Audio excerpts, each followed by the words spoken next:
ಅದೆಷ್ಟೋ ಜನರ favourite breakfast hotel ಆದರೂ ಸರಿ, ರಸ್ತೆ ಪಕ್ಕ ಇಟ್ಕೊಂಡಿರೋ ತಳ್ಳೋ ಗಾಡಿ ಆದರೂ ಕೂಡ ಸರಿ, ಖುಷಿಯಿಂದ ತಿಂತ ಇದ್ದಂತಹ ಇಡ್ಲಿ ಇದೀಗ ಜನರನ್ನ ಆತಂಕಕ್ಕೆ ದಾರಿ ಮಾಡಿಕೊಟ್ಟಿದೆ.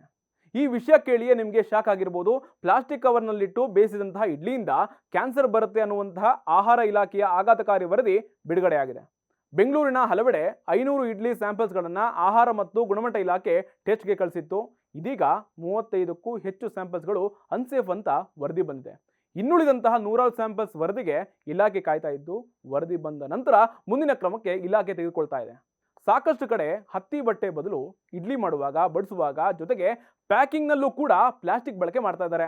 ಪ್ಲಾಸ್ಟಿಕ್ನಲ್ಲಿ ಇಡ್ಲಿ ಬೇಯಿಸುವಾಗ ಹಾನಿಕಾರಕ ಅಂಶವನ್ನ ಹೊರಸೂಸುತ್ತೆ. ಪ್ಲಾಸ್ಟಿಕ್ ಹಾಳೆಯ ಶಾಖಕ್ಕೆ ಕಾರ್ಸಿನೋಜೆನಿಕ್ ಬಿಡುಗಡೆ ಆಗ್ತಿದ್ದು, ಕಾರ್ಸಿನೋಜೆನಿಕ್ ಅಂಶ ದೇಹ ಸೇರಿದ್ರೆ ಅದು ಕಾರ್ಸಿನೋಮಾವಾಗತ್ತಂತೆ. ಕಾರ್ಸಿನೋಮಾ ಅಂತಂದ್ರೆ ಕ್ಯಾನ್ಸರ್ನ ಉಂಟು ಮಾಡುವಂತ ಅಂಶವಿದ್ದು, ಇಂತಹ ಇಡ್ಲಿಗಳನ್ನ ತಿನ್ನಬೇಡಿ ಅಂತ ಆರೋಗ್ಯ ಸಚಿವ ದಿನೇಶ್ ಗುಂಡೂರಾವ್ ಅವರು ಹೇಳಿದ್ದಾರೆ.